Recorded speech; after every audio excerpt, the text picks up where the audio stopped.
So hello everyone, friends of the sun, welcome back to our reading of Augustine's Confessions.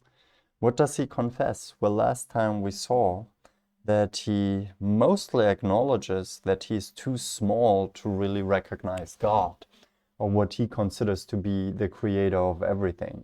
And I think the thought is quite plausible also for somebody who is an atheist, who just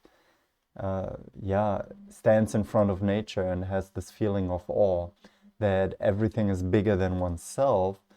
And one may wonder, how can I grasp everything? And isn't it like ingraspable that we can actually grasp everything, that we can really understand everything? A lot of people presuppose that. Augustinus does not do that. He wonders, like, how can I grasp the infinite as a finite mind? And his solution to that is that we as humans, by reason alone, are not capable of that, and that we actually need the help of God. So therefore, without any further ado, let's jump into the text. Although I want to discuss this meme here, right? I used to be a thug like you, then I took a pear from a tree. So this is a famous anecdote from the book that we will come to, where he steals pears from a tree, although he's not hungry, and he sees that as the first sin, and it somehow stands for the way of how humans are configured towards sin. Anyway, let's jump into the text. So for everyone who's new here, we do this assisted reading where we go line by line, usually through a text. If it's a little bit more simple and there are not so dense philosophical talks as thoughts, we will have it a little bit faster, and just look at some key passages. So in chapter 6, he recognizes, still dust and ashes I am. And yeah, here's interesting passages. He does not know when he came in this life in death, or should he call it death in life. So maybe he feels himself surrounded by dead things, but he recognizes that he has no security or salvation in that, and therefore he calls that death in life. It, however, is a reference again to the questionable relationship between the whole that gives life and the part that he is. So it expresses again a certain kind of modesty towards God. Yeah, and he now recognizes that it is God who is the creator of all things and therefore gives him life. It was not his mother's milk that nourished him from the beginning. So he goes back into his childhood. Now he reflects on his very early years. But it was God who actually made him to be nourished at all. And I guess he reflects here to the soul. He then writes, "For it is from thee, O God, that all good things come, and from my God is all my health. This is what I have since learned, as thou hast made it abundantly clear by all that I have seen thee give, both to me and those around me. For even at the first I knew how to suck the milk, right? To lie quiet when I was full, and to cry when in pain, nothing more." So he reflects here on the way of how we are thrown into the world, how we are somehow ripped out of nothing and put in this fleshly body, where something is already operating in us. It is not only our will that does that, but we are depending on these functions of life that were given from something else. So yeah, and he goes on with the description of how childhood works. Afterwards, I began to laugh, at first in my sleep, then when waking. So he cannot remember this, but this was told and observed in other infants. So the point is not to tell here an accurate story of how infants develop, but how his relationship to God is actually slowly coming into being. Although there's always a relationship, but we speak about the conscious relationship, right? My wants were inside me, and they, my parents, were outside, and they could not by any power of their come into my soul. So the soul is somehow secured inside the body and not easily accessible. I grew indignant that my elders were not subject to me and that those on whom I actually had no claim did not wait on me as slaves, and I avenged myself on them by crying. So yeah, again, he reflects here on his infancy, and he gives a special interpretation of what the soul is. The soul seems to be something that is in him but cannot be easily turned towards the outside. So somehow we are shut off from others. And I think he comes now to the development of language that makes that maybe somehow transportable. And yeah, right here there are new riddles that come up. He knows that his infancy preceded his current stage where he's living and where he's explaining to us who we are, and that he is the result of that kind of becoming.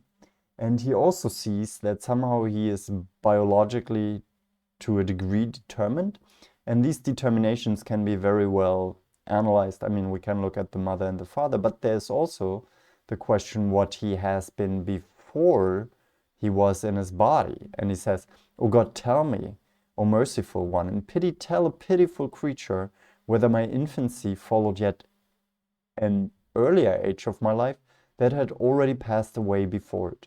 Was it such another age which I spent in my mother's womb?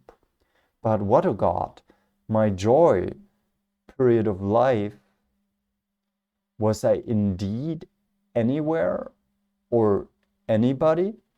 And he goes on that nobody can explain to him these things, and it's a deep desire of humans not only to go back into the physical history, but also to ask into the origin of themselves. And the origin of themselves, the true beginning of who we are, the identity that we become, is not simply located in the physical realm. And even though we are atheists, I'm not an atheist, I'm not a theist, I'm more certain type of agnostic, right?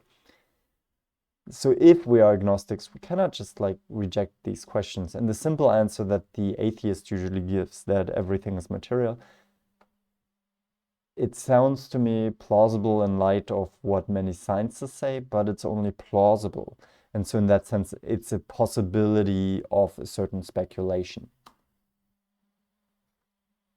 And yeah, he continues with his prayer towards God and says, okay, I have to thank you for being the being that I am. So it's a general attitude of gratitude, right? And then, for thou hast granted to man that he should come to self-knowledge through the knowledge of others, and that he should believe many things about himself. So we somehow have knowledge even though we don't know these things. And now clearly I had life and being. And as my infancy closed, I was already learning science by which my feelings could be communicated to others. So, but the question remains, where does such a creature come from, as he says in the following? And of course, he asks that in the style of a question. Is any man skillful enough to have fashioned himself? Or is there any other source from which being and life could flow into us, save this, that though? So I think this is an argument where he says, well, there is no other possibility, therefore it must be God.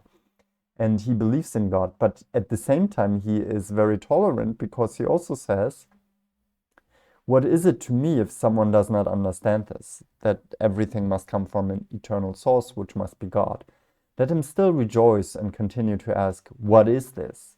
Let him also rejoice and prefer to seek thee, even if he fails to find an answer, rather than to seek an answer and not find thee. So I think he argues here for the agnostic position, not for the atheist that has determined an answer. But he says here, well, for the people who don't believe, let them be as they are, as long as they ask questions and as long as they are open. And even if they fail to find an answer, it's better than to seek an answer and to not find the. This is a bit complicated in the way it is written, right? let him also rejoice and prefer to seek thee, even if he fails to find an answer, rather than to seek an answer and not find thee. Oh, like he gets an answer that is not the answer of God. So let's praise the person who asks questions, which in my mind is the attitude that we should mainly adopt in philosophy. So yeah, we see Augustine's philosophy to come off as a very modest philosophy, where he acknowledges a certain kind of agnosticism and sees people in their particular pursuit of knowledge as praiseworthy. So he understands that we cannot just believe in God, but that we need to seek him through a certain kind of journey. And that is what his confessions seem to be about. So I hope you enjoyed this little assisted reading and you come back, so subscribe. I will keep doing these things, maybe not super systematically by going through work line by line, but just having little nuggets. And by the way, I think it's better to consult the texts and really read the texts instead of having like just a summary video somewhere. And that's why I'm doing that. If you have any questions or any suggestions, then please write them in the comments. Otherwise, I can just say, live long, seek answers, keep searching, and prosper.